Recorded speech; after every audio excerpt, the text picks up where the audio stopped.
نحمده ونصلي على رسوله الكريم أما بعد فأعوذ بالله من الشيطان الرجيم بسم الله الرحمن الرحيم ربي يسر ولا تعسر وتمم بالخير وبك نستعين السلام علیکم ورحمۃ اللہ وبرکاتہ۔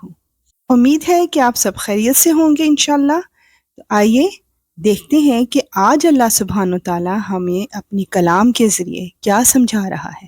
سورہ طٰہٰ کی آیت 71 to 73 میں فرعون کی دھمکی اور جادوگروں کی استقامت کے متعلق جانیں گے۔ فرعون بولا، تم ان پر میرے اجازت دینے سے پہلے ہی ایمان لے آئے۔ مجھے یقین ہے کہ یہ موسیٰ علیہ السلام تم سب کا سرغنہ ہے جس نے تمہیں جادو سکھایا ہے۔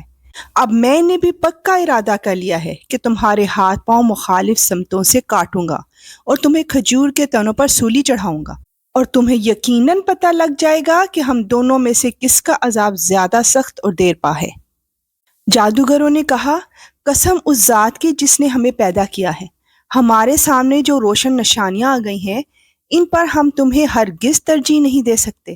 اب تمہیں جو کچھ کرنا ہو کر لو، تم جو کچھ بھی کرو گے اسی دنیاوی زندگی کے لیے ہوگا۔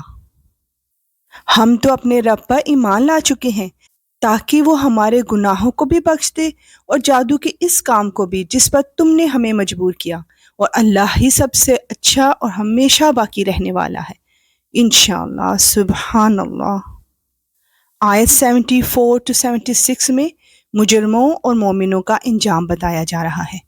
حقیقت یہ ہے کہ جو شخص اپنے پروردگار کے پاس مجرم بن کر آئے گا اس کے لیے جہنم ہے جس میں نہ وہ مرے گا نہ جیے گا۔ اللہ اکبر، اللہم اجرنی من النار۔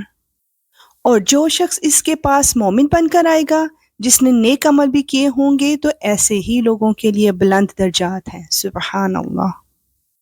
وہ ہمیشہ رہنے والے باغات جن کے نیچے سے نہریں بہتی ہوں گی، جن میں وہ ہمیشہ رہیں گے، اور یہ صلہ ہے اس کا جس نے پاکیزگی اختیار کی۔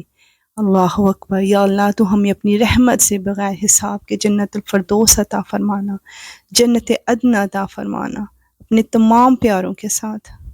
آیت 77 to 79 میں فرعون اور اس کے لشکروں کا انجام دیکھیں گے۔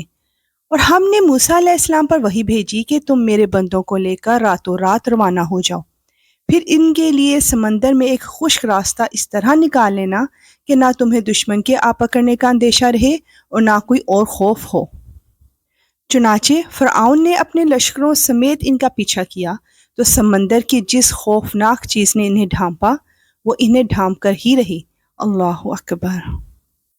اور فرعون نے اپنی قوم کو برے راستے پر لگایا اور انہیں صحیح راستہ نہ دکھایا۔ یا اللہ تو ہمیں ہمیشہ راہ مستقیم پر رکھنا۔ آیت 80 to 82 میں بنی اسرائیل پر اللہ کے انعامات کا ذکر کیا جا رہا ہے۔ اے بنی اسرائیل، ہم نے تمہیں تمہارے دشمن سے نجات دی اور تم سے کوہ طور کے دائیں جانب آنے کا وعدہ ٹھہرایا اور تم پر من و سلوہ نازل کیا۔ جو پاکیزہ رزق ہم نے تمہیں عطا کیا ہے اس میں سے کھاؤ اور اس میں سرکشی نہ کرو، جس کے نتیجے میں تم پر میرا غضب نازل ہو جائے، اور جس کسی پر میرا غضب نازل ہو جاتا ہے وہ تباہی میں گر کر رہتا ہے۔ اور یہ بھی حقیقت ہے کہ جو شخص توبہ کرے، ایمان لائے اور نیک عمل کرے، پھر سیدھے راستے پر قائم رہے تو میں اس کے لیے بہت بخشنے والا ہوں۔ بے شک یا رب العالمین تجھ سے زیادہ رحیم اور کریم کوئی نہیں۔ آیت 83 to 85 میں ہم جانیں گے کہ عجلت پسندی کو کیوں نامناسب سمجھا گیا ہے۔ اور جب موسیٰ علیہ السلام کوہ طور پر اپنے لوگوں سے پہلے چلے آئے تو اللہ نے ان سے کہا، موسیٰ علیہ السلام تم اپنی قوم سے پہلے جلدی کیوں آ گئے؟ انہوں نے کہا، وہ میرے پیچھے پیچھے آیا ہی چاہتے ہیں، اور پروردگار میں آپ کے پاس اس لیے جلدی آ گیا تاکہ آپ خوش ہوں۔ اللہ نے فرمایا، پھر تمہارے آنے کے بعد ہم نے تمہاری قوم کو فتنے میں مبتلا کر دیا ہے اور انہیں سامری نے گمراہ کر ڈالا ہے۔ یا رب العالمین ہم تجھ سے ہر طرح کے شرک سے پناہ چاہتے ہیں اور جانے انجانے میں کیے گئے ہر گناہ سے معافی مانگتے ہیں۔ یا اللہ تو اپنی رحمت کے صدقے ہمیں معاف فرما دینا۔ آمین یا رب العالمین۔ انشاءاللہ ملیں گے نیکسٹ آیات کے ساتھ۔ اب اجازت، وآخر دعوانا ان الحمد للہ رب العالمین۔